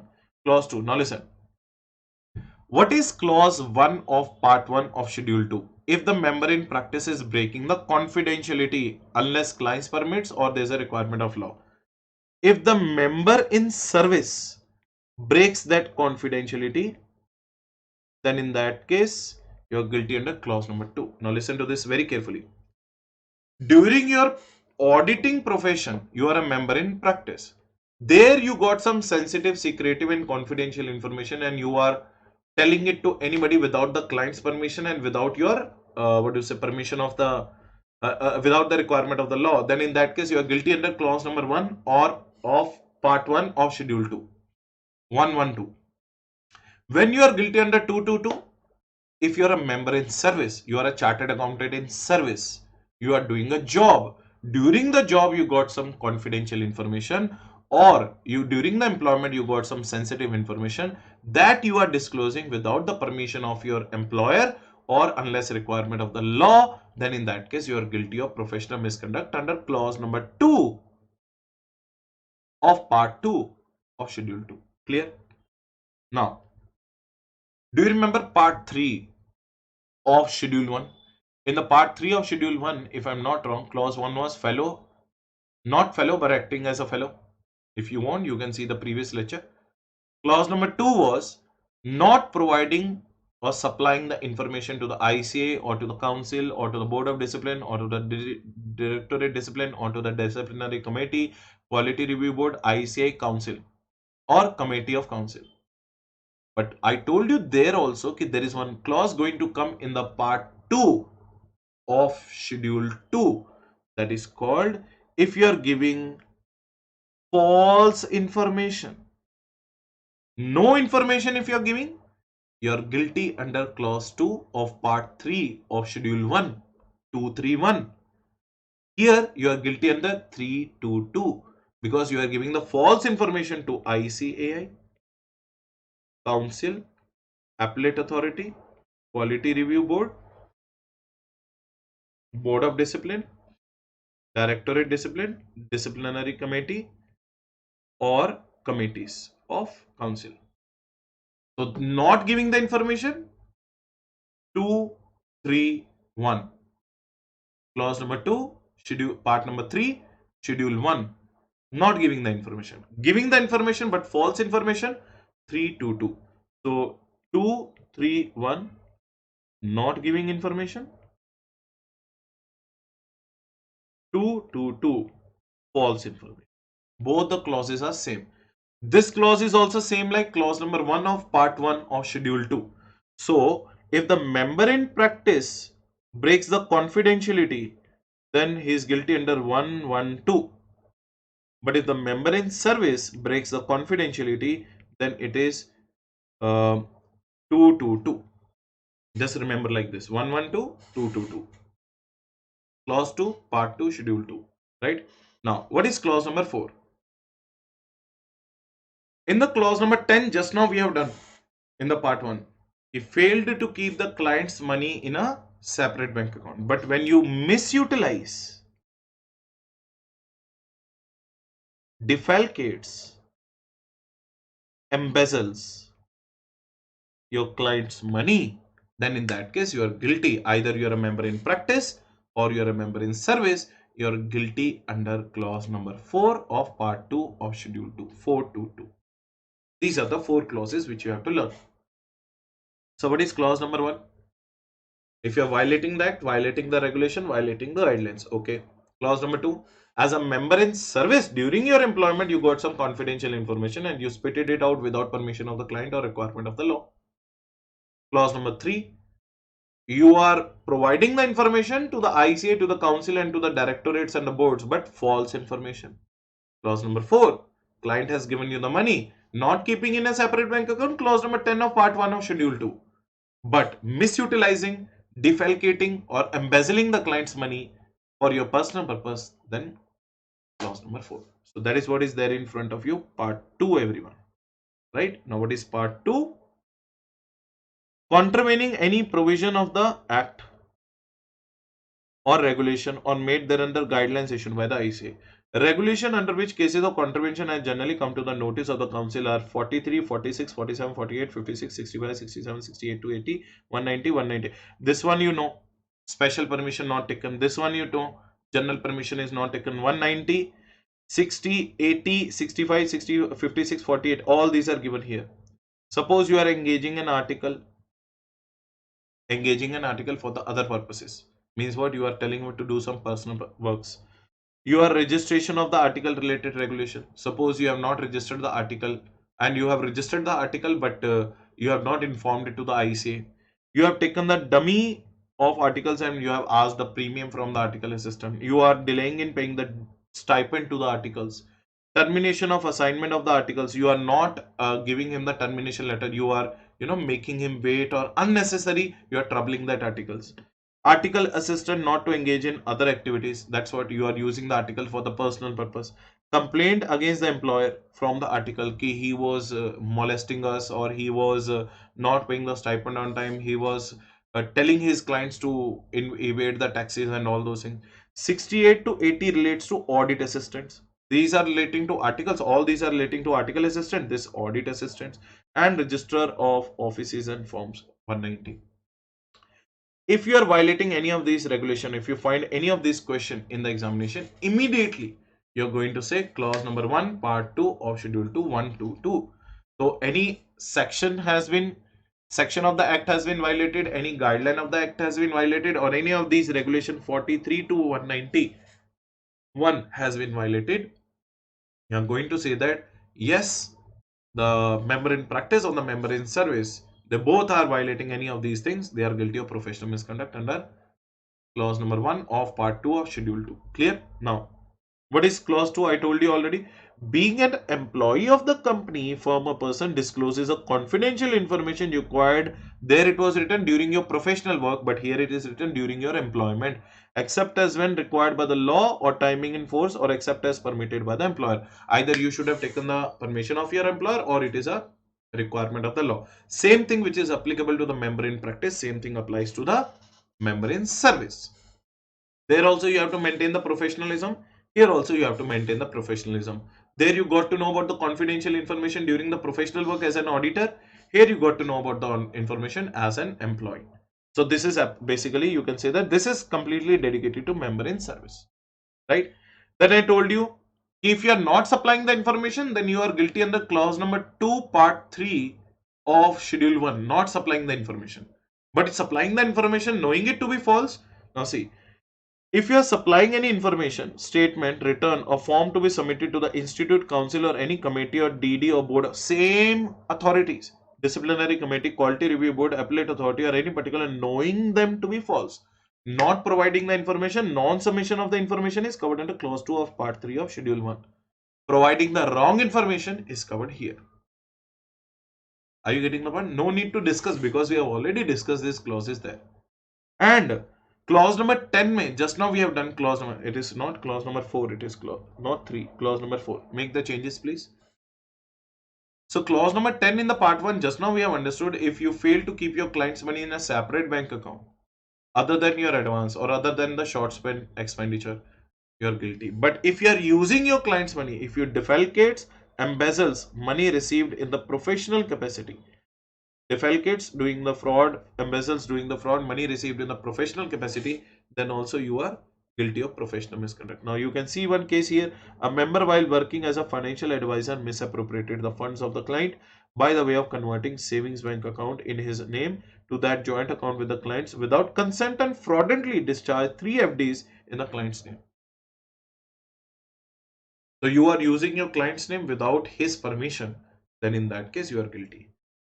So in total, we are done with 33 clauses. Sir, one clause is left. What is that? Part 3 of Schedule 2, which is other misconduct, but that is already we done.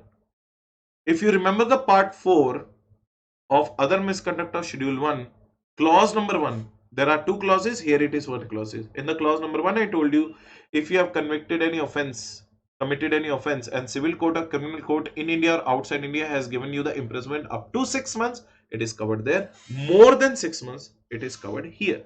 Now see, a member of the institute, whether in practice or not, shall be deemed to be guilty of professional misconduct if is guilty by any civil or criminal court for an offense which is punishable with an imprisonment exceeding 6 months. There, up to 6 months, here exceeding 6 months. So with that, your 35 clauses are over. With that, your professional ethics as promised is also over. Now clear. Now see, let us in line write all the 35 clauses. Let us in line write all the 34 clauses. The part 1, schedule 1, professional misconduct for members in practice. Clause 1. What is clause 1? Allowing to practice anybody. Clause 2. Try to remember along with me. Sharing profits, brokerage or commission to other than that you already know. Clause number 3. Accepting.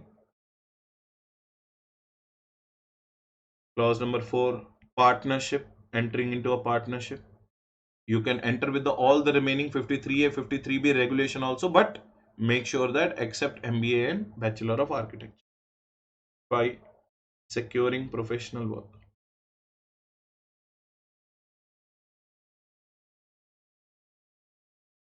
6. Soliciting work from client,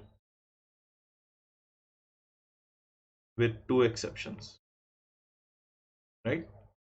From the another practicing C allowed, applying to the tender reply, it is allowed. 7th, advertising professional attainments using the designation other than chartered accountant. The clause number 8, non-communication with the previous auditor.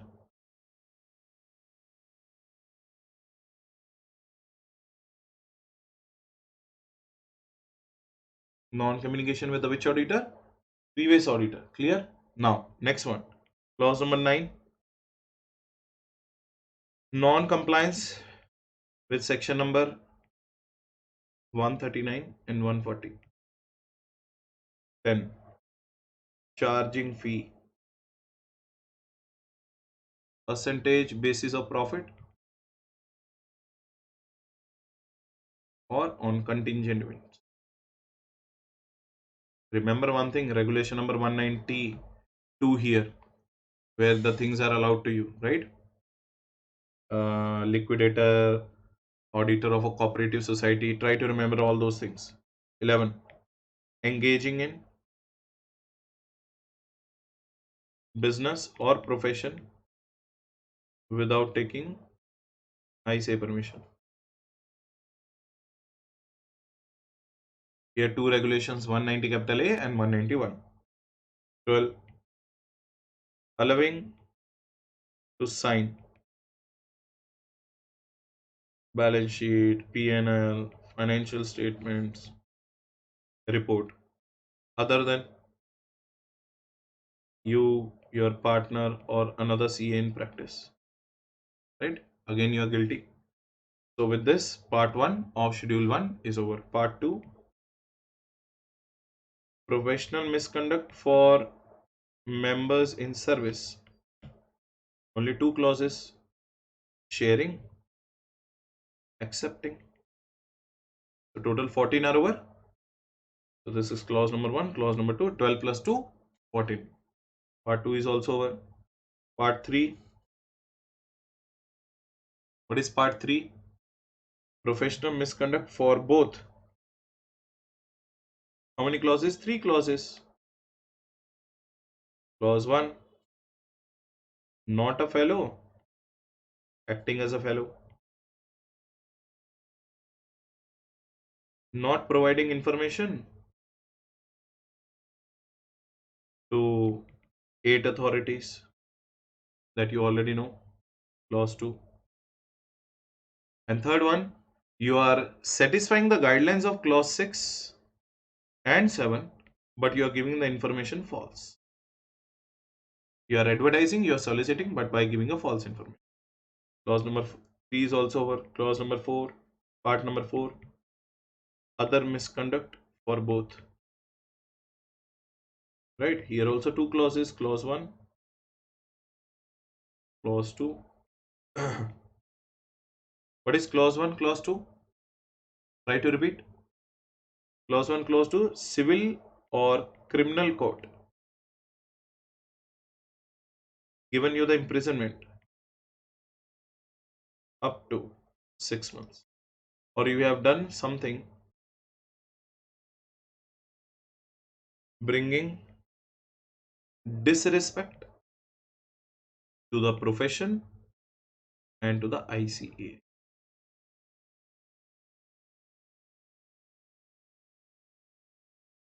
Right? So here our schedule 1 is over. 19 clauses are over. Part 2, sorry, part 1, schedule 2, professional misconduct for members in practice. Clause 1, confidentiality. We'll write here for members in practice if you're breaking that. Clause 2, certifying examination of financial statement neither done by you nor by your partner nor by your employee, and not by any, and nor by you nor by your partner nor by your employee or nor by another CA in practice. Third, vouching accuracy of forecast. Fourth, expressing opinion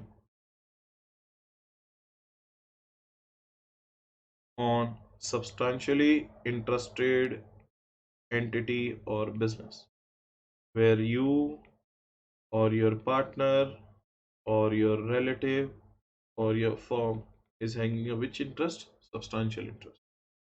Fifth one, fail to disclose material facts known. Sixth one, failed to report material misstatements known. Seventh one, gross negligence. Are you understanding how these smoothly should go inside your head? Eighth, non-availability of sufficient, non-availability, you did not obtain sufficient and appropriate audit. It was available, but you did not obtain the sufficient and appropriate audit evidence. You are not following generally accepted auditing principles, and you did not draw attention on its departure. Means you did not follow and you did not show it in your report also. Then fail to keep clients' money in separate bank account other than advance fee or remuneration, short span expenditure. Right? Part 1 is over. Part 2, professional misconduct for both. 4 are there. 1, 2, 3, 4. Violating act, regulations, guidelines of this act. Right? Second one, for the members in service, if you are breaking confidentiality. Right? Third, uh, yeah, providing false information.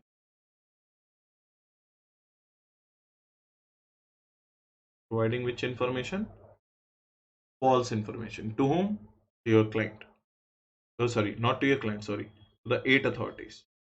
Not 231, providing false, 322. And defalcating and embezzles client's money. Right? Part 2 is over. Part 3.